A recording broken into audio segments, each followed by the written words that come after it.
Storytelling. It's the unseen thread woven deep into the bones of each and every one of us. The stories we're told as children shape how we walk through the world, the narratives by which the fabric of reality is understood. And eventually, the stories that we're raised on shape how we view our own story, for better or for worse. It's not surprising for 1 second that the moon, a constant light to us all, appears over and over again in stories everywhere. The earliest story of the moon that I remember being told came in a book, Goodnight Moon. This classic, called in more than a few resources as, quote, one of the most beloved books of all time, end quote, is one that lives in the memories of the masses. My Nana read me this story often, and I began learning to read from this very book due to the repetition of reading it so many times. I still have fond memories of playing outside, making nature potions until dark, and saying goodnight to Luna in the sky before making my way inside. And then, when the lights went out before bed, I would say goodnight, house, just like the little bunny, because of that book. I still say goodnight to the moon and to my house every day. It is a practice that evolved over time, and now I talk to my house, and the moon for that matter, like they're old friends, because they are. From a pagan perspective, little me was getting something imprinted into her teeny little brain. It was an idea that we can be in relationship to the world around us versus having a fully singular experience. This is just one of the stories about the moon that has impacted the course of my life, but there are so many others. Something so big, constant, and alluring as the moon has an impressive catalog of adventures, heartbreaks, and warnings to choose from. While I was trying to recall the earliest moon story that was told to me without the aid of a book or film, eventually I landed on a story that was really a memory of a neighborhood boy that had once told me that he'd heard the moon was made of cheese. Oh yes, that's right, cheese. Listener, this probably doesn't surprise you. You saw the episode title. But I bet somewhere in the recesses of your memory you also know of a time that the moon was perhaps made of cheese. This is the kind of folklore I love, not just because I love cheese, but because when I think to myself, the moon is made of cheese, it conjures in me a nostalgia, not simply for warm summer nights on bicycles playing manhunt and eating popsicles. No, it goes much further than that, to a bittersweet longing for a past that I have not lived but somehow know intimately. I get these images in my head of mice in boots and banjos and farmhouse animals playing together and playing music. I get warm lighting. I get a faintly sweet scent rolling in on a warm breeze. I see it all. I feel it all when I think of this moon being made of cheese statement. But what struck me was why? Why does my head fill with the feeling of staring up at a clear, starry sky, moon full and luminous? Around me, an expanse of dark countryside lit by the radiant light of the huge round moon that demands my attention. I'm wearing something flowy, the wind is in my hair, my clothes are blowing around me in the warm breeze. It really, truly evokes this feeling from deep in my core. And when I think the moon is made of cheese, I am just instantly pulled both elsewhere and inward all at once. My imagination is going, and it's in warm places that really call to a time that I have not existed in a life I have not existed in. It's an expansive energy that feels full of possibility that could lead to mischief or nothing at all. This feeling, for me, strikes a particular vein of curiosity, one that I love to explore. So I chased a fox, and I fell headfirst into a world where the moon is made of cheese. Green cheese, probably, and you're coming with me today. No digestive enzymes needed, just a small jump into this well over here. Oh, don't be afraid. You're gonna love it, I promise. Are you ready? Great. On the count of 3, we jump, okay? I know it's dark down there. Don't worry, you'll be fine. All right, ready? 1, 2, 3. Unfortunately, there is no real historical belief that the moon was made of cheese. In fact, many before me have tried to pinpoint precisely how and why we have all heard this at one point or another, seemingly to no avail. Around the time of the moon landing in 1969, there was a resurgence of moon cheese poems, stories, general rhetoric, articles, even scientific publications asking scientists what they thought about the moon being made of cheese. One Berkeley professor commented that he thought it was more likely to be made of cotton candy than cheese. Yeah, okay. He'd obviously not done his research because since the 16th century it was pretty well established that if the moon was made of cheese, it was a green cheese, to be sure. Ew, wish, that's gross and weird. Why green? Why wouldn't it be like white or yellow? If it's green, doesn't that mean it's like moldy or something?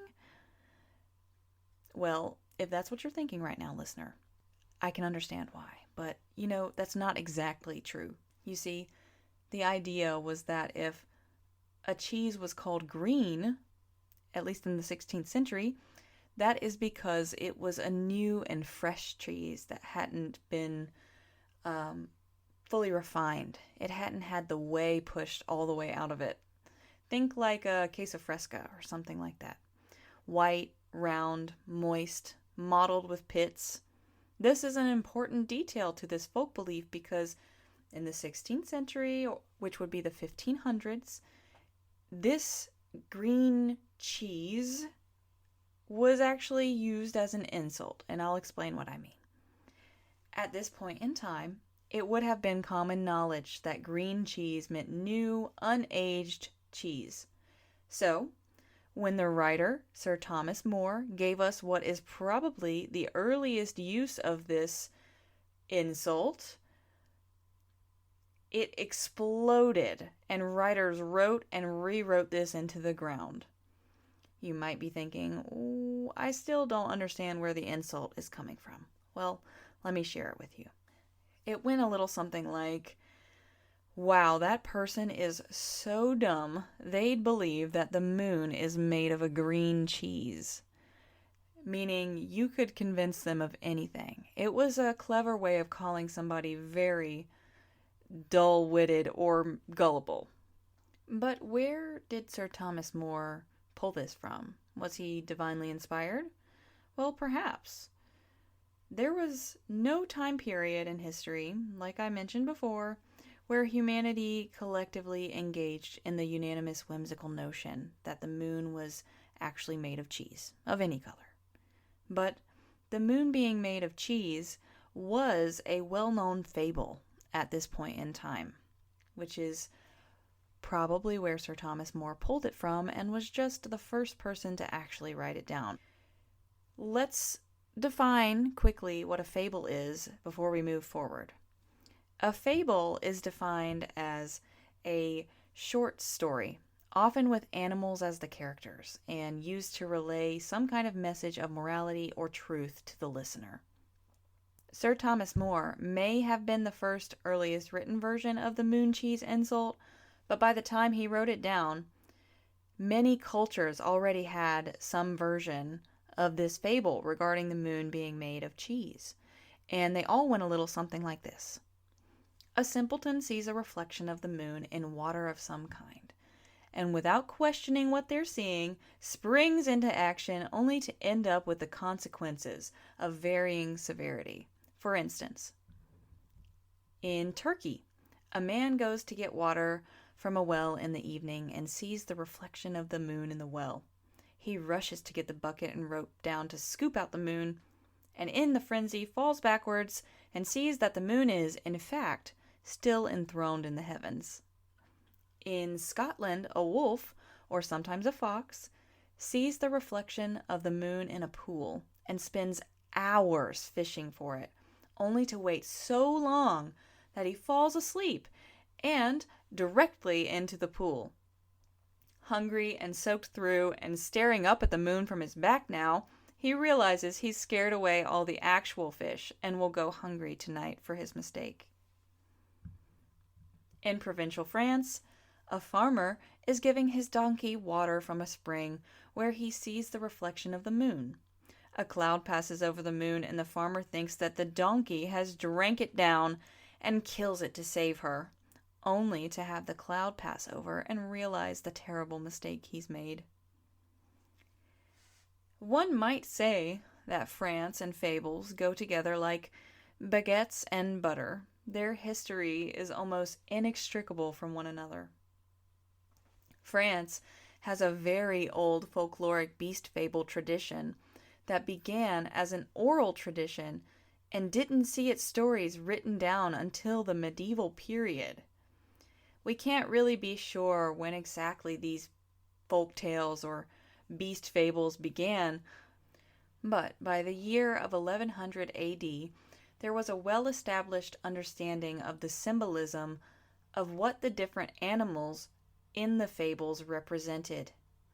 This meant that when someone sat down to tell you the story of the lion and the bear, you knew this story was going to be, at its core, one of ego versus strength. You probably intuitively know which animal represents which. Many people, then and now, know of Aesop's fables, but perhaps don't know much more than them being a collection of stories often told to children. Aesop was a Greek slave who was purportedly gifted at storytelling. All of his stories were passed down in the oral tradition, with his fables unrecorded until some 3 centuries after his death. 3 centuries is a long time, and by that point there were a vast variety of folkloric tales, jokes, and phrases from far outside the Greek world sphere. Remember how I said that fables usually have animals as the characters? That is because Aesop's fables solidified the common understanding of so many of the popular folkloric motifs that we still have today, but especially the animal characters and their allegorical representations. You probably know these representations yourself. Lions, majestic and powerful, representing royalty, ego, power. Snakes who shed their skin represent transformation and immortality. If you've ever experienced a goose in real life, you will probably understand how and why they represented hard-headed foolishness. Stags represent majesty and sacrifice.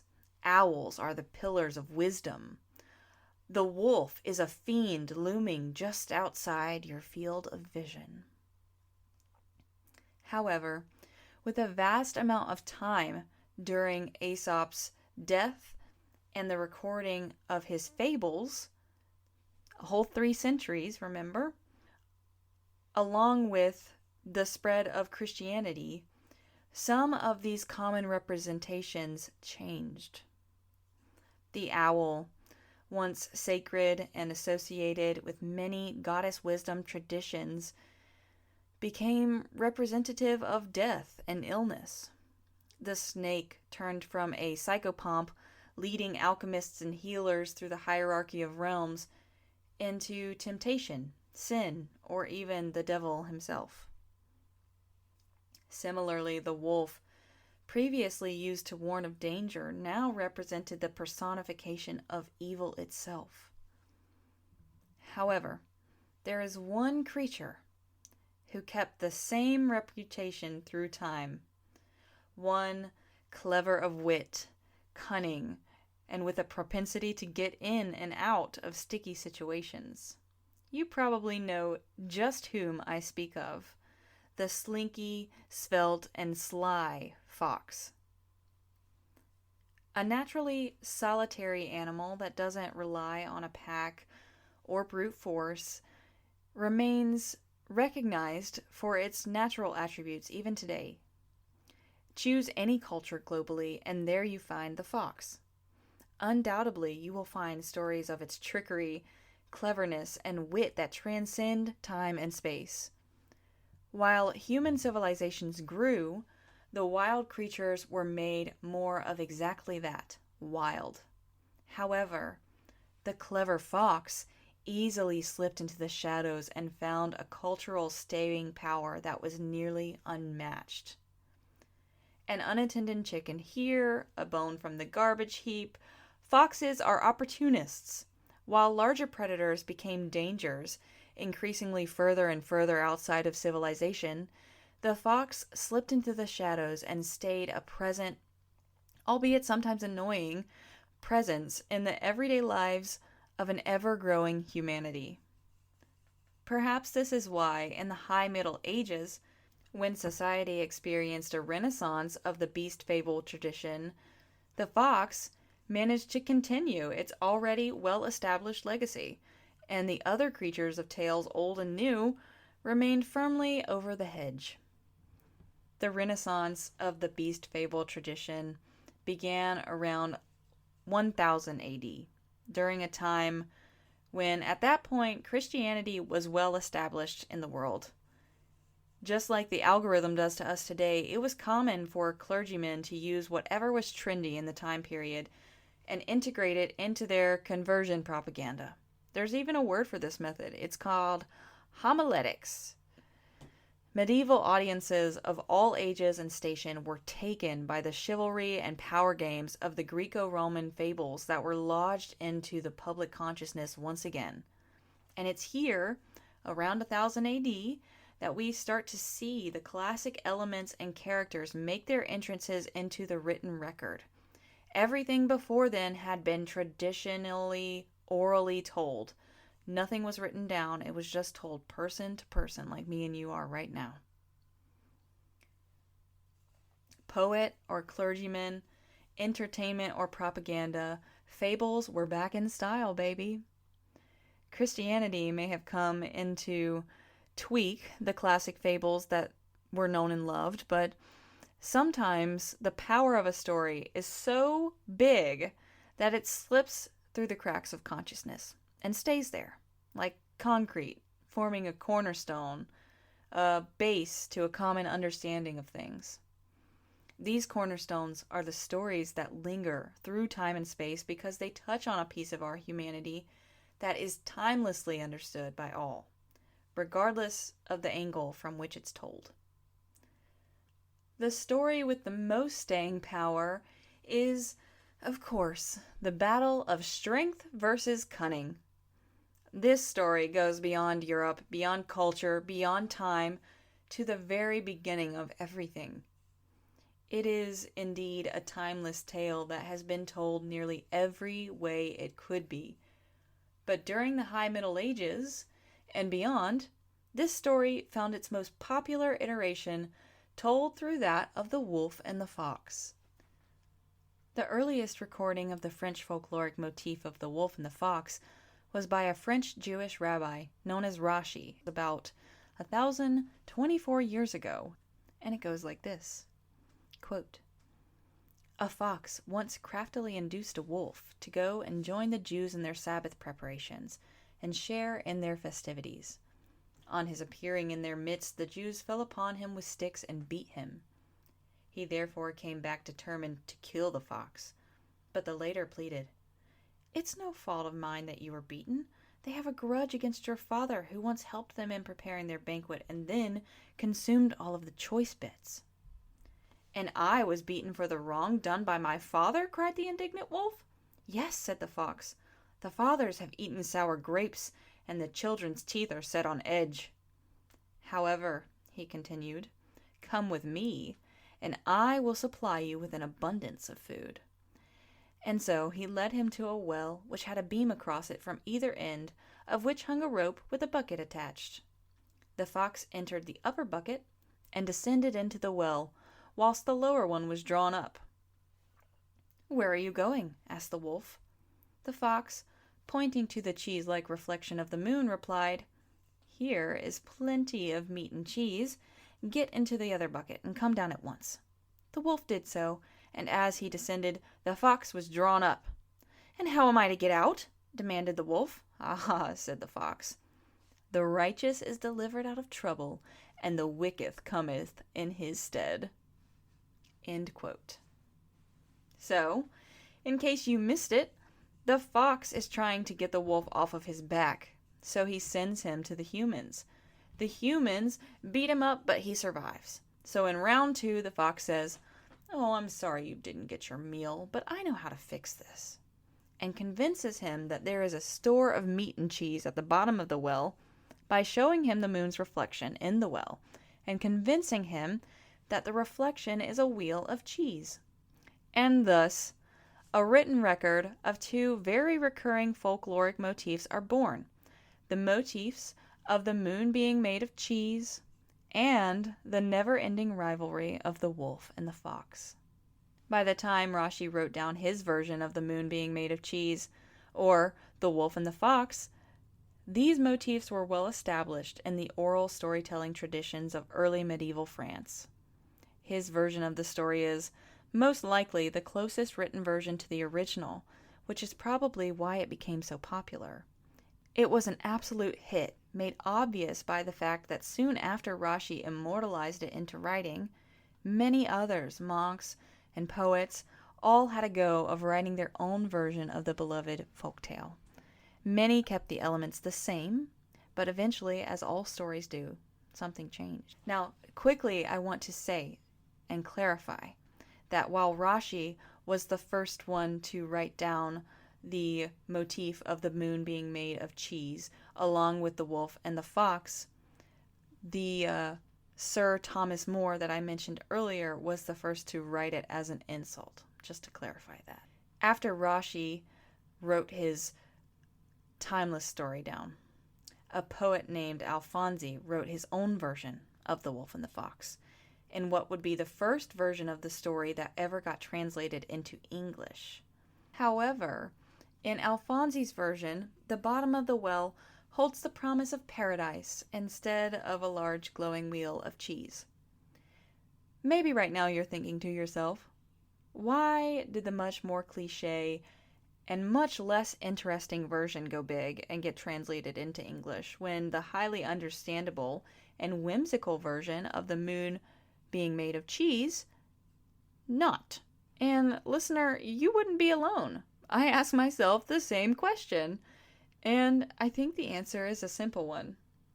People love a good trickster, and though Alfonsi may have been sipping more of the Christianity Kool-Aid than the other poets, perhaps he had a knack for medieval marketing, because unlike the other stories flooding the minds of the people at the time, the fox in his story had a name.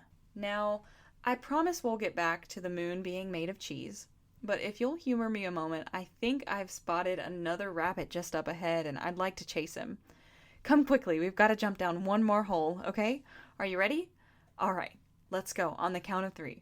1, 2, 3.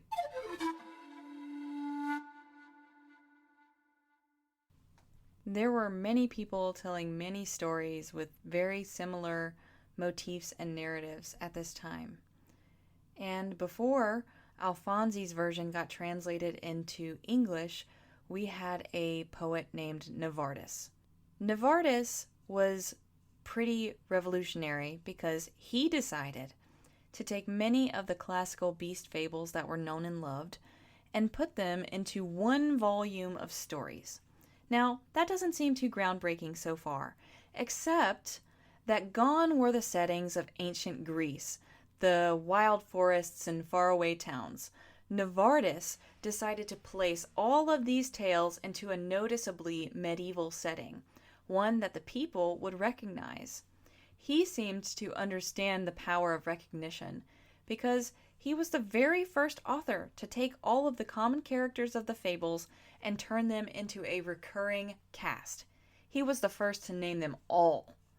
With this, what may have just been another compendium of fables turned into a mock epic with a full cast that the people could love, hate, or, as you'll soon see, both at once.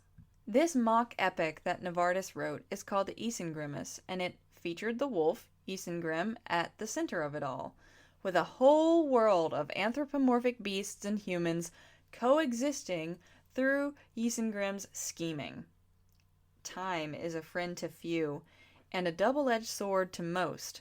To the wolf, however, it may be safe to say that time was certainly a foe. Novartis' story of Isengrim the wolf lasted 2 decades in popularity, and at the end of that time, the wolf was solidified as an evil, self-serving figure. The wolf, Isengrim, was a villain whose name served as a warning in any and every household. Isengrim became the standard wolf, and through the signs of the times, came to represent the corrupt and oppressive church and authority figures of the time. Folks began to favor the cunning and witty adversary of Isengrim, Reynard the Fox. Reynard and Isengrim were well-known characters in the oral traditions of the region, and I'd like to note here that Novartis took their names from the oral stories that were being told by the common folk. These stories were so popular that many a creative tried to cash in on that popularity, and eventually another poet, Pierre St. Cloud, rewrote his version of this widely popular beast fable epic. Except this time, the fox was the main protagonist. He must have also had a great marketing team or methodology, because this was the right move. St. Cloud's retelling was called Les Romans de Reynard, or The Cycle of Reynard, and it became the most popular folkloric cycle of stories in the region, even through today. The Cycle of Reynard follows an anthropomorphic fox, Reynard, as he gets up to all kinds of shenanigans that are shamelessly selfish. In his world full of anthropomorphic animals that live aside humans, Reynard is always either trying to get some kind of advantage for himself, or he is avoiding retaliation for his aforementioned shenanigans. When it comes to morals and values, Reynard isn't gray, he's black. He's willing to lie, cheat, steal, and at times resort to violence to achieve his ends. Isn't it strange, then, that we find such a character at the center of one of the most popular group of fables in time, but particularly in a very Christian medieval Europe? Like I said earlier, people love a trickster. We love a trickster. Tricksters are allowed to ride the liminal. They can lean into the lewd and the absurd, all while offering us a cheeky hand into the fray. Tricksters are on their own time, truly. Their path is set with or without you. I think that's part of the reason why they're so fun to enjoy. And Reynard is no different. In the harsh world of the medieval period, and yes, it was harsh and gross, Reynard and his stories provided much-needed comedic relief to a common folk who saw the rich getting richer and the poor suffering more and more so that they could do so. Sounds achingly familiar, yeah? I recommend reading Reynard's epic in whichever way you can, not just because it's a relatable parody of human nature from 1,000 years ago, but because it's a fun read. However, when it comes to Reynard's stories, there are a ton of them, and you're listening to me right now, so I'm going to give you a little example of how Reynard exemplified and allowed some relief to the harsh realities of the world. In one story, Reynard is called to the court of the sick king, who is a lion. The lion orders the fox, known for his cunning mind, to find him a cure now. He's not very kind in his demands and threatens Reynard's life if he fails. So, what proceeds to happen, instead of actually trying to help the king, Reynard finds ways to advance his own ambitions.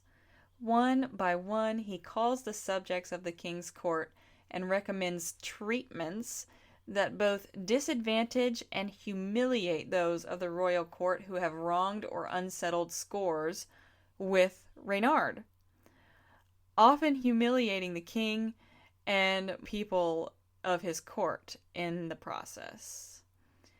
During all of this, Reynard is taking bits of this or bits of that from the palace, subtly settling his own score with the king. This is a really early version of sticking it to the man circa 1180. While Reynard probably did try and convince the wolf at least once that the moon was made of cheese, we don't have that much of a written record of Reynard specifically doing so. We do, however, have a pretty similar story where Isengrim the wolf is lured into the cheese and wine cellar by Reynard, only to be locked inside so that Reynard can have a very spicy tryst with Isengrim's wife. And when he is called to court later to answer for his crime of having a spicy tryst with another person's wife, Badger, who is Reynard's lawyer, an anthropomorphic badger, quickly pipes up and asks, "But, Isengrim, were you not satisfied? And your wife satisfied alike?" Which was alluding to the wolf eating all of the cheese and drinking all of the wine in the cellar, as well as the wolf's wife finding pleasure in equal measure with her encounter with the clever fox, Reynard. And I think I love that story just as much as I love the moon being made of cheese. 200 years after his stories went into the written record, Reynard's antics were being shared across the continent of Europe in many different languages. However, 200 years is a long time, during which Europe saw the Catholic Church become a more centralized power. And with that, of course, we saw holy wars, plague, and Reformation, often which did not favor the common folk. The wheel keeps turning, and change is something that no one escapes, not even the immortalized Reynard. Reynard's legacy up until this point had constantly painted him as a lovable but undeniable villain. However, with the unrest and injustice of the common peasant folk experience in the 1300s now, Reynard's retellings began to find him more often than not in direct opposition to the powers that be. Reynard slowly became more and more of a voice to the common people, until finally in this era we see him make a very stark transformation from shifty trickster into agent provocateur. This era begins a long cycle of Reynard's stories where he becomes a folk hero, an agent of vice that constantly opposes any and all authority, a finalized image that would last 1,000 years up until the present day. He did lose a little bit of momentum and popularity finally after 1,000 years, literally 1,000 years, when a group of dickwads you might know as the Nazi Party tried to appropriate Reynard for their purposes. He does still, however, live on after that. He has been referenced and featured in various forms of media, from comics to TV series. I most recently read a book, a romance novel, which was very spicy and lovely, that featured Reynard as the male protagonist. It was a standalone novel, absolutely deliciously written and full of adventure, action, and just enough magic. It was everything I wanted from a modern Reynard story, actually. And that author went to write a 3-part series with Reynard as the male antagonist. And it's full of witches, pagan lore, shapeshifter magic, and it's really well written. I will leave those books in the description if you are interested. Reynard also made an appearance in the very popular TV show The Magicians. And I won't give too much away, but they were definitely referencing the much older versions of Reynard in that series. Even a little company that you might know as Disney once considered turning the cycle of Reynard into one of their movies, but eventually it was scrapped because the subversive nature of Reynard didn't fit in with the family values of Disney. However, the character designs by studio designer Ken Anderson would eventually become what is well known and loved today as the movie Robin Hood, with the fox as Robin Hood, the king as the lion, and the sheriff as a Ysengrim-style wolf. Robin Hood was one of my favorites as a kid, and I can't help but wonder how its overt themes of resistance to a corrupt authority shaped who I am today. There are no shortages of trickster fox characters to choose from in stories, modern and old, across the globe, and each and every one of them can, with a knowing eye, find influence from the OG trickster fox Reynard. These days, Reynard has fallen into the shadows of the public eye, much like real-world foxes, fleeting in the moments we share with them. But this is probably just how the trickster likes it. Just on the edge of perception, ready at the precisely perfect moment to beckon you into the lesson he has been teaching humanity this whole time, that the only thing we can truly count on in this world is change. 1,000 years ago, it was a golden crown. Today, a suit and tie. The face of power will always change. Reynard offers you a hand into the shadow to learn that the real power lies in a subtle truth, that if the tides of change are destined to come, it is in your best interest to make friends with the wind. So, listener, the next time somebody tries to tell you that the moon is made of cheese, you can confidently look at them and say, "Absolutely it is. In fact, it is made of the finest green cheese you will find in all the world." And while their modern minds ponder why exactly the moon is made of cheese and why it's green, you can turn and, like the sly fox, dash once more into the shadows. Thank you so much for listening to this episode of Wishcrafting. I put my heart and soul into this research. It took me a very, very, very long time. So if you made it to the end, thank you so much for listening to it all. I know it wasn't perfect, but sometimes you just have to do it anyways. So thank you so much for being here. I appreciate you so much. And again, hello to our listeners that are across the oceans. I'm so happy to have you here. I think our next episode is going to be a little different and just do something a little bit more informal, let you get to know me a little bit, and make some very fun announcements. So I look forward to that. I hope you are having a wonderful full moon day, and may all your full moon illuminations and manifestations come to you swiftly and with all of the luck, warmth, and ease that you need at this time. Thank you so much, and until next time, warm wishes and many blessings to you.